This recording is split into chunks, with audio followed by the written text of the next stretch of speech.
আসসালামু আলাইকুম বন্ধুরা। আজ জানতে পারবেন 7টি গোপন চিহ্ন শুধুমাত্র মোমেনদের মধ্যেই পাওয়া যায়। কোন 7টি গোপন চিহ্ন? অনেক মানুষের শরীরে এমন কিছু চিহ্ন থাকে যা চোখে দেখা যায় না, কিন্তু হৃদয়ে অনুভব করা যায়। এই চিহ্নগুলো কোন দাগ? এই চিহ্নগুলো কোনো দাগ, ট্যাটু বা প্রতীক নয়। এগুলো সেই অদৃশ্য নিদর্শন যা একজন মুমিনের মধ্যে থাকে, যাকে আল্লাহ বিশেষ কিছু করার জন্য আলাদা করেছেন। তবে তার আগে একটি বিষয় স্পষ্ট হওয়া দরকার। ইসলামিক কাউকে এমনভাবে নির্বাচিত করা হয় না যেমনটি অন্য কিছু ধর্মে বলা হয়। এখানে বিশেষ মর্যাদার জন্য কোনো নির্দিষ্ট গোষ্ঠী নেই।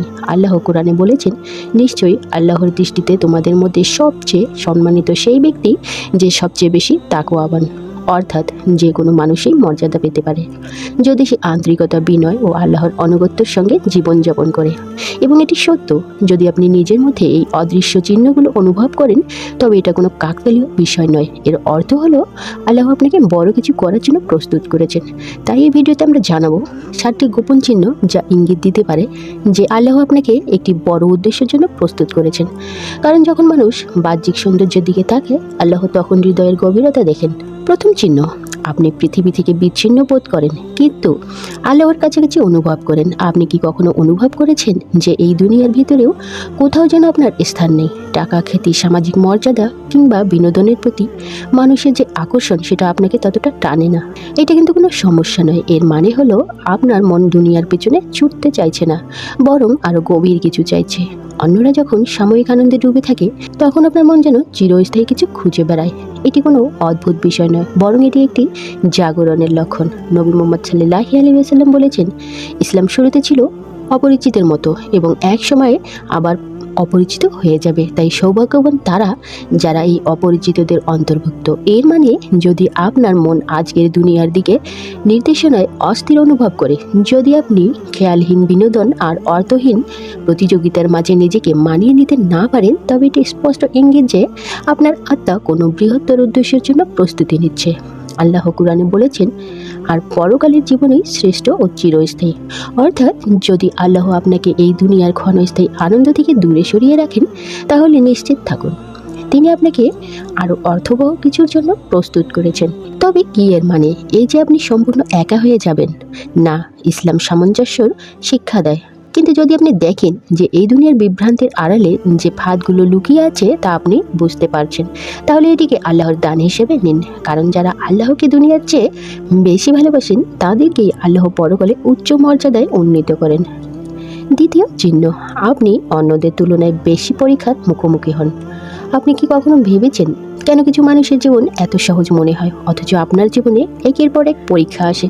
যেন প্রতিবার আপনি একটু সামনে এগোতে গেলেই কিছু না কিছু ঘটে যা আপনাকে আবার পিছিয়ে দেয়।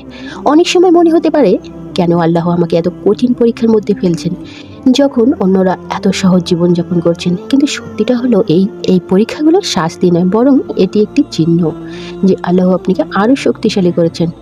নবী মুহাম্মদ সাল্লাল্লাহু আলাইহি ওয়াসাল্লাম বলেছেন, সবচেয়ে কঠিন পরীক্ষার সম্মুখীন হন নবীগণ, তারপর তাদের নিকটতম মুমিনরা, তারপর তাদের পরে যারা আসে। আর প্রতিটি মানুষকে তার ধর্মবিশ্বাসের শক্তিমতো পরীক্ষা করা হয়। এর মানে হলো আপনার ঈমান যত শক্তিশালী হবে, পরীক্ষাও তত বড় হবে। আল্লাহ কোরআনে স্মরণ করিয়ে দেন, মানুষ কি মনে করে?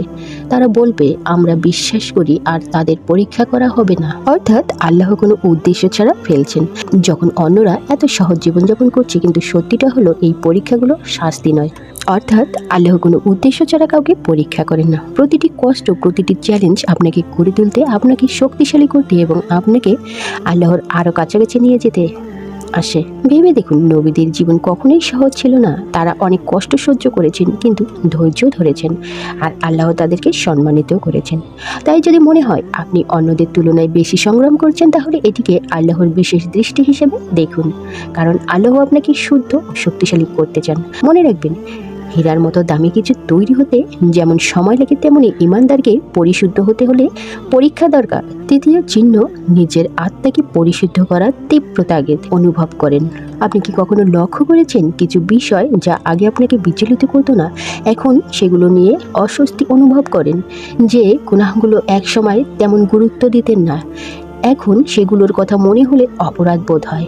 আপনি আপনার অভ্যাস সঙ্গ জীবনধারা নিয়ে প্রশ্ন তুলতে শুরু করেন। আপনার মনে হয় আমি বদলাতে চাই, আমি আমার মন, চিন্তা এবং আশেপাশের পরিবেশকে পরিশুদ্ধ করতে চাই।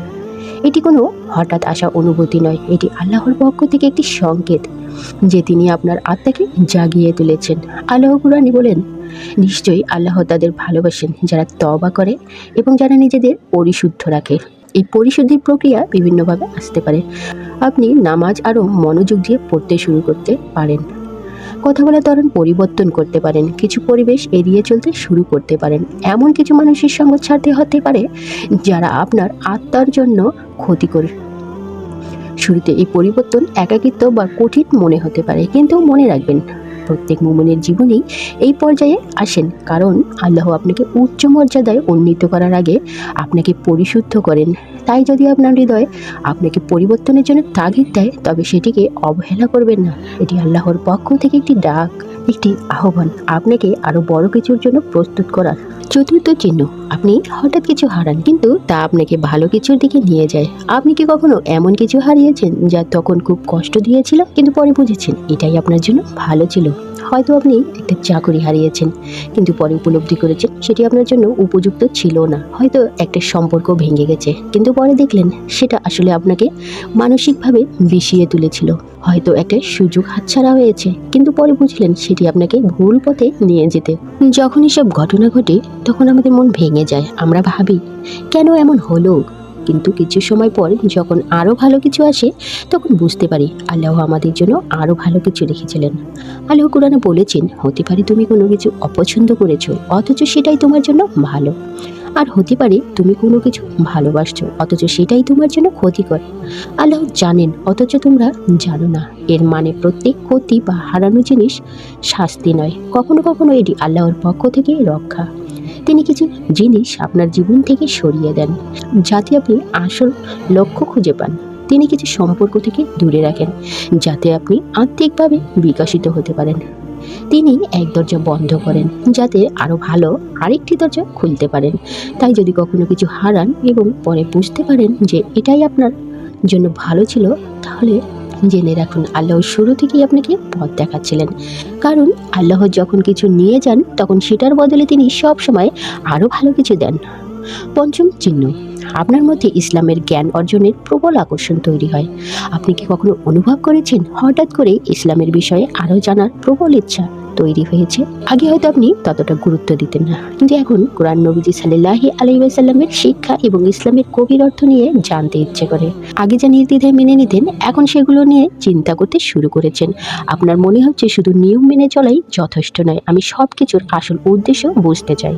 এটি কোনো কাকতালীয় বিষয় নয়, এটি আল্লাহর পক্ষ থেকে আপনার হৃদয়কে সত্যিকারের হৃদয়ত্বের দিকে খুলে দেওয়ার একটি সংকেত। নবী মুহাম্মদ সাল্লাল্লাহু আলাইহি ওয়াসাল্লাম বলেছেন, যার প্রতি আল্লাহ কল্যাণ চান তাকে তিনি দিনের গভীর জ্ঞান দান করেন।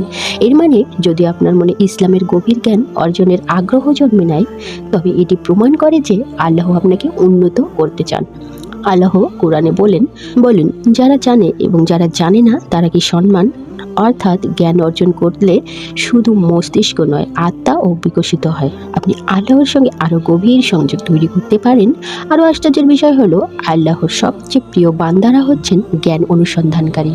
নবীজি সাল্লাল্লাহু আলাইহি ওয়াসাল্লাম বলেছেন, যে ব্যক্তি জ্ঞান অন্বেষণ করে ফেরেশতারা তার প্রতি সন্তুষ্ট হয়ে তাদের ডানা বিছিয়ে দেয়। এর মানে যদি আপনার মনে দিন শেখার আগ্রহ বাড়তে থাকে, তবে বুঝে নিন এটি আল্লাহর পক্ষ থেকে আপনাকে আরও কাছে টেনে নেওয়ার একটি আহ্বান। তাই এই অনুভূতিকে উপেক্ষা করবেন না। জ্ঞান অর্জন করুন, ঈমানকে আরও গভীর করুন, কারণ যত বেশি জানবেন তত বেশি বুঝতে পারবেন। ইসলাম শুধু একটি ধর্ম নয়, এটি সেই চাবিকাঠি যা আপনাকে সত্যিকারের প্রশান্তির সন্ধান দেবে। ষষ্ঠ চিহ্ন, অপ্রয়োজনীয় কথা ও সঙ্গ আপনাকে আর টানে না। আপনি কি খেয়াল করেছেন যে কিছু আলোচনা, কিছু মানুষ বা কিছু পরিবেশ যা একসময় আপনাকে আনন্দ দিত, এখন আর সেগুলো তেমন আগ্রহ জাগায় না? আগে হয়তো গসিপ বা পরচর্চা উপভোগ করতেন, কিন্তু কিন্তু এখন তা শুনলে অস্বস্তি লাগে। আগে তর্ক বিতর্কে জড়াতেন, কিন্তু এখন বুঝতে পারেন এতে কোনো উপকার নেই। আগে এমন কিছু মানুষের সঙ্গে সময় কাটাতেন যারা আপনাকে নেতিবাচকভাবে প্রভাবিত করত, কিন্তু এখন নির্জনতা তাদের সঙ্গে চেয়ে বেশি শান্তি দেয়। এটা কিন্তু কোনো খারাপ পরিবর্তন নয়, বরং এটা প্রমাণ করে যে আপনার আত্মা পরিপক্ক হচ্ছে। নবী মুহাম্মদ সাল্লাল্লাহু আলাইহি ওয়াসাল্লাম বলেছেন, যে ব্যক্তি আল্লাহ ও পরকালের প্রতি ঈমান রাখে সে যেন ভালো কথা বলে অথবা চুপ থাকে। অর্থাৎ যখন আল্লাহ কাউকে উচ্চ মর্যাদায় উন্নতি করতে চান, তিনি তাকে অপ্রয়োজনীয় ক্ষতিকর বিষয় থেকে দূরে রাখেন। আল্লাহ কোরআনে বলেন, নিশ্চয়ই সফল তারা যারা নামাজে বিনয় ও নম্র এবং যারা অনর্থক কথা থেকে মুখ ফিরিয়ে নেয়। এটাও বোঝায় আত্মিক উন্নতির একটি বড় লক্ষণ। অপ্রয়োজনীয় বিষয় থেকে নিজেকে দূরে সরিয়ে রাখা। আর সবচেয়ে গুরুত্বপূর্ণ বিষয় হলো, যত বেশি অর্থহীন কথা ও সময়ের অপচয় এড়িয়ে চলবেন, তত বেশি প্রশান্তি অনুভব করবেন। নবীজি সাল্লাল্লাহু আলাইহি ওয়াসাল্লাম বলেছেন, একজন মানুষের ইসলামের সৌন্দর্যের অংশ হলো সে এমন বিষয় পরিহার করবে যা তার সাথে সম্পৃক্ত নয়। এর মানে যদি আপনি বুঝেন যে অপ্রয়োজনীয় আলাপ ও কিছু মানুষের সঙ্গ থেকে ধীরে ধীরে সরে আসছেন, তাহলে এটিকে ক্ষতি হিসেবে দেখবেন না, বরং এটাকে আল্লাহর পক্ষ থেকে একটি সংকেত হিসেবে দেখুন। তিনি আপনাকে আসল ও গুরুত্বপূর্ণ বিষয়ের দিকে পরিচালিত করছেন, কারণ আপনার মনোযোগ যেখানে, আপনার ভবিষ্যৎ সেখানেই। আর যারা নিজেদের কথা ও সময়কে সংযত রাখতে পারে, আল্লাহ তাদেরকে উচ্চ মর্যাদায় উন্নীত করেন। সপ্তম চিহ্ন, আপনার মন দুনিয়ার চেয়ে অদৃশ্য জগতের দিকে বেশি আকর্ষিত হয়। আপনি কি কখনো অনুভব করেছেন যে আল্লাহর প্রতি, পরকালের প্রতি এবং অদৃশ্য জগতের প্রতি আপনার টান দিন দিন বাড়ছে? একই সঙ্গে দুনিয়ার প্রতি আপনার আগ্রহ কমে আসছে। আগে হয়তো দুনিয়ার চাকচিক্য, খ্যাতি বা বস্তুগত সুখের প্রতি আকর্ষণ ছিল, কিন্তু এখন এগুলোকে তেমন গুরুত্ব মনে হয় না, বরং আপনি জীবনের প্রকৃত উদ্দেশ্য এবং মৃত্যুর পর কী হবে সেই চিন্তায় বেশি মগ্ন থাকেন।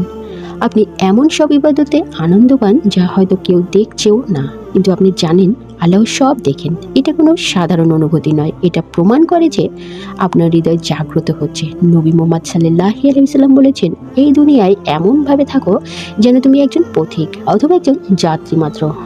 অর্থাৎ যখন আপনি দুনিয়ার মোহ থেকে আলাদা হতে শুরু করেন, এর মানে হলো আপনার আত্মা চিরস্থায়ী জীবনের জন্য প্রস্তুতি নিচ্ছে।